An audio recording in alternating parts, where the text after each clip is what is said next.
Aujourd'hui, j'avais envie de partager avec vous, une, une des premières étapes qui s'est passée dans ma vie pour que les choses se mettent à changer.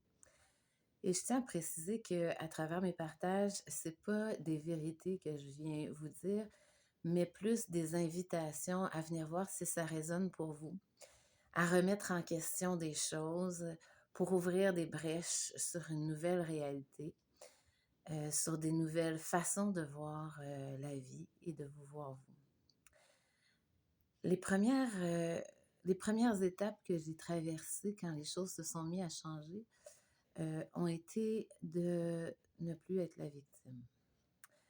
Ça a été, sur le coup, un peu fâchant de prendre la responsabilité à travers un livre qui m'a été donné, qui résonnait vraiment beaucoup pour moi, de prendre la responsabilité, que j'étais responsable d'absolument tout ce que je voyais, de tout ce que je vivais.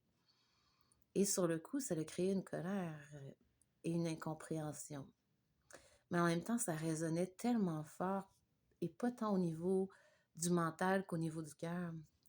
Ça sonnait comme une vérité et tout ce que j'avais essayé jusqu'à maintenant, de toute façon, avait pas fonctionné. Ma vie était pas du tout ce que j'en attendais. C'était pas du tout de la légèreté, c'était pas du tout de la joie, en général, d'après ma vision à ce moment-là. Alors, dans cette invitation-là de dire: «Je ne suis plus victime de, tout vient de moi», vient, un grand pouvoir qui peut même faire peur, et de se sentir aussi responsable amène une lourdeur si on le prend comme si on est seul avec ça. Ce qui m'a été révélé par contre, c'est que j'étais pas toute seule, que j'étais accompagnée parce que j'étais l'enfant de la source. Ce qui a fait battre mon cœur la première fois dans le ventre de ma mère, cette électricité-là qui a parti le cœur. Aucun moteur fonctionne sans un démarrage, mais le cœur qui est comme un moteur démarre comme par magie. L'électricité s'installe et tout commence là. Et pour moi, c'est ça la source et c'est ça l'amour de la source pour nous. C'est cette électricité-là qui a parti notre cœur parce que ça voulait qu'on vienne faire quelque chose ici. Et si je suis une victime, eh bien, il y a pas grand-chose que je vais pouvoir vraiment faire de moi-même, mais en tant que choisissant, oui. Alors ça a commencé à faire un débroussaillage, tranquillement en disant: «Je suis pas victime». Alors j'ai été prendre les trucs où je me sentais victime pour venir les décortiquer, les remettre en question. J'étais dans une relation compliquée, j'avais un emploi qui me convenait plus. Et tout s'est mis à changer à partir de là, à faire des choix inconsciemment pour sortir de mon rôle de victime, pour venir être choisissant de ce que je voulais vivre. Ça a été aussi un peu épeurant parce que choisir ce qu'on veut vivre, des fois, on le sait même pas.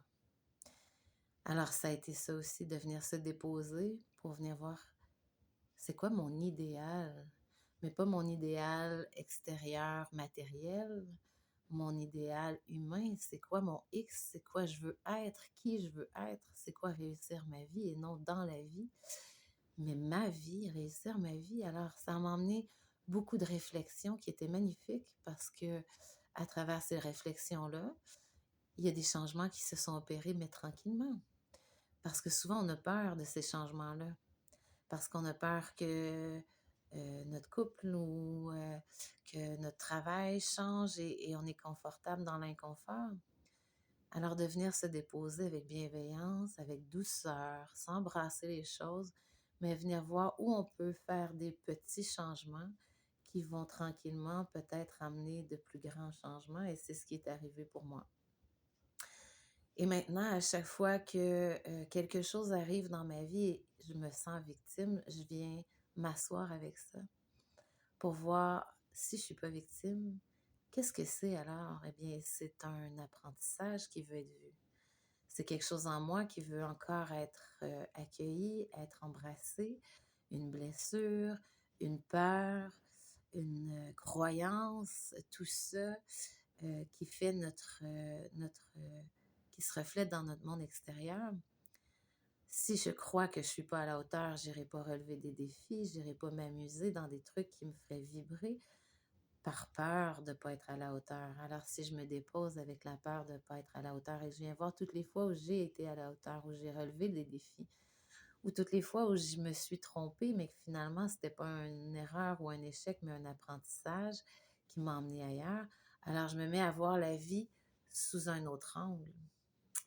Et là, je suis plus victime, je suis choisissant. Et je suis dans mon pouvoir de plus en plus, mon pouvoir de ne pas donner aux autres le pouvoir de me reconnaître. Si quelqu'un me dérange, qu'est-ce qui me dérange dans ce qu'il vient de faire? Qu'est-ce qu'il est en train de m'enseigner? Et on descend cette racine-là parce que c'est comme une racine. Si quelqu'un me fait vivre la honte, je peux venir voir est-ce que ça a sa raison d'être, cette honte-là, mais je peux même descendre plus loin, la première honte que j'ai eue et venir me rassurer dans mon moi du passé pour dire non, tu avais le droit, c'était un apprentissage, de ne pas avoir honte, comme on n'a pas honte d'apprendre à l'école et de ne pas te comprendre du premier coup. Ça, j'appelle ça la racine, c'est descendre la racine. Et plus on fait ça avec nos blessures, nos réactions, nos croyances, eh bien, plus on vient vivre une vie de grande liberté.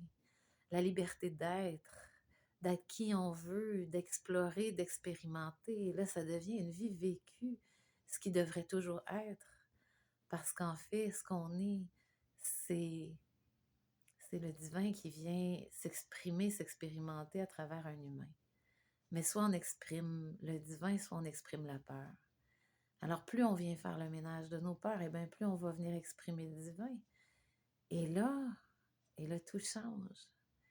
Et on marche dans notre pouvoir, on marche dans notre choisissant qui choisit ce qu'il a envie de vivre. Et c'est ce que je souhaite à tout le monde, de pouvoir venir sortir de cette croyance d'être victime et de venir marcher dans son pouvoir. Et je dis pas que c'est facile, mais parfois on a besoin d'être accompagné et ça, on peut le demander. Parce que la source, elle est toujours à notre écoute, elle est toujours en train de nous écouter et elle est prête à faire 1000 pas pour nous si on en fait un. Et ça aussi, je l'ai expérimenté.